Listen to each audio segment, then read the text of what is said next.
Hey guys, this is TopVerse. Sorry I haven't been posting lately. I usually post daily, but I've been sick for the past week. But today, I'm going to be talking about the tragic abduction of William Tyrrell in 2014. This is quite a bizarre story. September 2014, 3-year-old William Tyrrell was taken out of childcare for a surprise visit to his grandmother's house. The family packed up the car and made the 3-hour drive north to the Banneroon Drive in Kendall. On the morning of the 12th of September, the father left to find better signal for his business call, and the mother and the grandmother sat in the sun drinking tea while watching William and his sister play hide and seek in the large yard that wrapped around the house. William was wearing his favorite Spider-Man costume. At around 10:30 a.m., the woman went inside to make more tea. They never saw William again. The last thing his mother remembers before the disappearance was William shouting "Roar!" before running down the side of the house to hide. The woman became worried when they had not heard a noise from him for a while. They claimed this has been around 5 minutes. William's father soon returned from his errand and began searching the street and door-knocking neighbors. At 10:56, the mother called 000 to report him missing, as the property was directly across the road from Kendall State Forest. It was assumed at this point that they may have wandered off alone. The police arrived shortly after and began searching with 200 volunteers. The search continued overnight and included helicopters and motorbikes. The family noticed that the police had begun to look into the possibility of other scenarios as the bushland thickened and there was still no sign of the boy. Police, state emergency services, rural fire services, and members of the community searched day and night. But after 5 days of searching, there were still no leads, and the possibility of the boy having wandered off grew smaller. Strike Force Rosen was established by specialist police, including the Sex Crime Squad, and there were investigators, analysis, and forensic psychologists assigned to the case full-time. The disappearance soon became one of the largest investigations ever undertaken by the New South Wales Police Force. All the registered sex offenders in the area were questioned, and after 9 days, the huge search was scaled back in order to focus on the evidence that had been gathered. Investigators eventually ruled that there had been human intervention in his disappearance, but hoped that he would still be alive. A police detection dog was only able to find William's scent within the backyard, which would suggest that he had been put into a vehicle as opposed to leaving on foot. The task force forensic psychologist suggested that the kidnapping was most likely an opportunistic crime, since no one but the child's parents and grandmother knew about the visit. So the kidnapper would have had to have another reason for being in the area, either visiting, living, or working. She continued that there was only a narrow window of opportunity to take the child from outside the property, which is located in a dead-end street. For 2 years, the public were under the impression that William was taken from his biological family, until it was revealed that at the time of the disappearance, the boy was in the care of the Department of Family and Community Service. William was being cared for by foster parents in out-of-home care. William's biological parents had 2 children together whilst in a violent, turbulent relationship. The couple had their daughter taken from them first, and so the 2 absconded with William and hid with him for almost 3 months. Eventually, welfare workers saw the 2 in a video store, and William, at 8 months old, was taken away to be with his sister in foster care. The couple were allowed to see the children 3 times a week at first, but at the time of the disappearance, they were only allowed to see him for 1 hour every 7 to 8 weeks. Carly Tyrrell had a violent past, having been charged with 3 serious assaults, 2 of which were against police officers. The biological mother of William admits to having made bad choices in the past, but still believes that she is a good mother. Brendan Collins was an abusive partner that had spent time in prison for numerous charges, including a common assault, drug offences, breach of bail, warrants, and violence against other person by stealing. At the time of the disappearance, Collins was in Silverwater Prison, awaiting sentencing on minor charges. The relationship between the father and the son was good, and William loved his biological dad. Since the disappearance, Collins had descended into heavy drug use and became homeless and unemployed. Collins' mother says that he is now too far gone on drugs, and he regularly rages in his room about protecting his children, whilst hoarding children's toys. Unfortunately, in cases like this, the biological parents will always be the first suspects. And at 4:30 p.m. on the day of the disappearance, investigators turned up at Carly's door to search the property for the missing boy and to ask some questions. Carly was heavily pregnant with her next child and had been shopping for baby clothes in Blacktown at the time of the disappearance. The ATM receipts and the dockets are able to confirm this alibi. One forensic psychologist and former police officer acknowledged that it is very likely that the veil over the biological parents made the investigation more difficult in the early stages. The truth was not revealed to the public until over 2 years after the disappearance. It must have been hard for the biological parents to remain silent while the foster parents were being identified as his real family during the investigation. Interestingly, it was also revealed that William is also the nephew of 5 Seconds to Summer guitarist Michael Clifford. Tradesman Bill Spedding was understood to have given the foster grandmother a quote for a washing machine repair a few days prior to the disappearance. Spedding was supposed to return to the property with a new part for the washing machine on the day of William's disappearance. The date on which the family arrived to the area is debated by some, and it may be possible that the boy was at the property when Spedding first visited the property. Spedding had previously been charged for multiple child sex offences in Victoria, including various counts of indecent assault and sexual intercourse with children between 1983 and 1985. He claims to have tried to call the grandmother in the morning, but when he couldn't get a hold of her, he went for a coffee with his wife and went to the school assembly of his grandchild. On January 2015, forensic teams searched Spedding's unit and pawn shop in Laurington. A number of items were seized, including computer equipment and a single mattress, and the septic tank on the property was drained. There was also a search of a maze-like structure underneath a rented home. One witness had called the police after hearing a child crying in a cabin where a middle-aged couple from Victoria stayed from September 28th to October 9th. The police searched this cabin in a caravan park, and the owner gave them the address of the couple. But little more is known about this, and whether there is any information connecting Spedding to this cabin. The police searched the house, dense bushland of Bonny Hills and Lake Cathy after other tip-offs. But again, it is unknown if there was anything found, and whether this connected to Spedding. There were reports of a Spider-Man toy being found in Spedding's work vehicle, but this was neither confirmed or denied by investigators. It would appear that there is no connection between Spedding and William's disappearance, and it is unclear whether he is still a person of interest in this case. In the months after William's disappearance, however, Spedding posted several related messages on Facebook, apparently encouraging those involved in the search by saying, "Don't give up looking," and a few days later asked, "Where is he?" Tony Jones, a person of interest in the disappearance.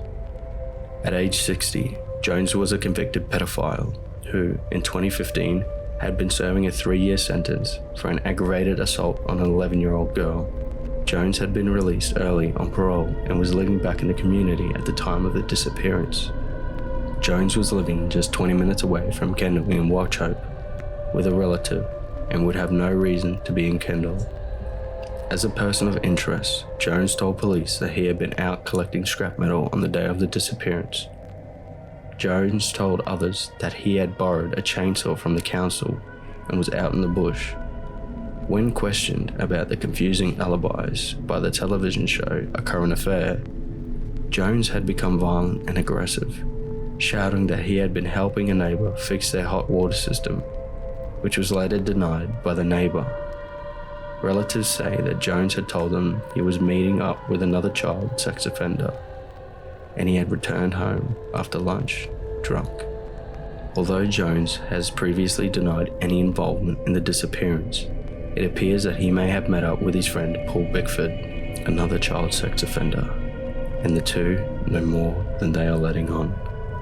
Not much is known about Bickford, other than at the time of the disappearance he was serving a suspended sentence for indecent assault of a girl with Asperger's syndrome. Bickford is known to frequently visit the local pub, and is described by many as being close friends with Jones.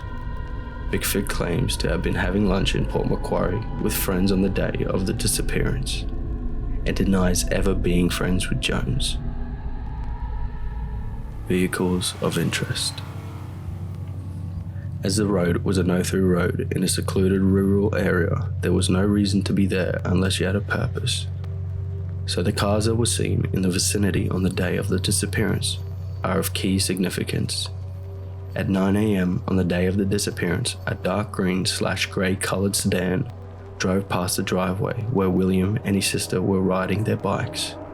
The car drove into the no-through road, performed a U-turn in a neighbour's driveway, and drove away. At 10:30 a.m, a four-wheel drive was seen driving out of Banneroon Drive, which would have been around the time of the disappearance, and the same vehicle was later witnessed speeding down another Kendall Street. On the 7th of September 2015, the police appealed for information about two cars that had been parked between two driveways opposite the house on the day of the disappearance. The driver's seat windows were down and the car was unknown to the locals and never seen again, which is quite suspicious in the area. Interestingly, Bickford owned a grey sedan that fit the car's description, and an old white station wagon, like the one described that was seized from Jones' property in 2015. Jones denied ever driving the vehicle, saying that it was his ex-wife's car and she never let him drive it. Relatives, however, say that he regularly drove the car without her permission, and the car was taken by police and forensically examined. An anonymous tip-off was received by police about an abandoned rusty car that they had found hidden in the bushland surrounding Kendall, just a short drive from the site of the disappearance. By the time police arrived at the scene, the car had been flipped over and set alight. Some witnesses pointed out that it was the same car that Jones used to drive. Investigators seemed confident with the evidence that they were able to collect from the vehicle. However, this information was not made public at this point. This information regarding vehicles of interest was not made public knowledge until 12 months after the disappearance, and it is wondered whether an earlier public appeal could have helped the investigation significantly. The pedophile ring theory. At the beginning of the investigation, the suspect was believed to have been an opportunistic stranger in connection with a pedophile ring. However, this is not believed by investigators anymore, although this is not the direction that investigators are moving forward with. It is crucial to establish whether this change of direction is justified. Some experts believe that the suspect must have known the boy, and there is suggestion of stalking behavior prior to the disappearance, suggesting that the crime was not impulsive. Police revealed the escape route that they believe the suspect will have taken, and the route suggests that the person knew the area well, as many individuals would struggle to navigate through the thick bushland. The abduction occurred on a Friday morning around 10:30 a.m. It was broad daylight, and the individual would risk being seen from the balcony of the house, as well as the neighbouring properties. The individual would have been foreign to the area, which adds to the boldness of the crime. This would suggest that the individual was confident in his actions, possibly having done it numerous times before, or by planning it very carefully. This could also suggest inside knowledge, as the boy was only at the foster grandmother's house due to last-minute change in plans. At the time of the disappearance, there were over 20 registered sex offenders living in the surrounding area of Kendall. Evidence of an organised pedophile ring operating in the area that may explain the secrecy of the investigation. A larger scale operation such as this would mean that investigators may not want public awareness, as they need to gather hard evidence that will definitely secure a conviction. Otherwise, evidence may be destroyed and people of interest could disappear.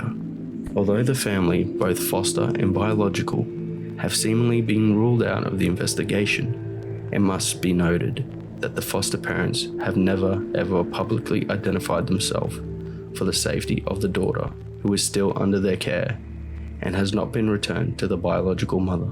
Not much is known about the foster family, and it has been suggested that they may have been involved in the disappearance in some way.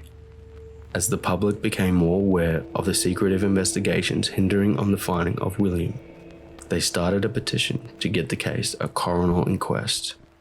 The Daniel Morcombe inquest was crucial to solving the case, and the public feel that this is the only way the investigation will ever be solved.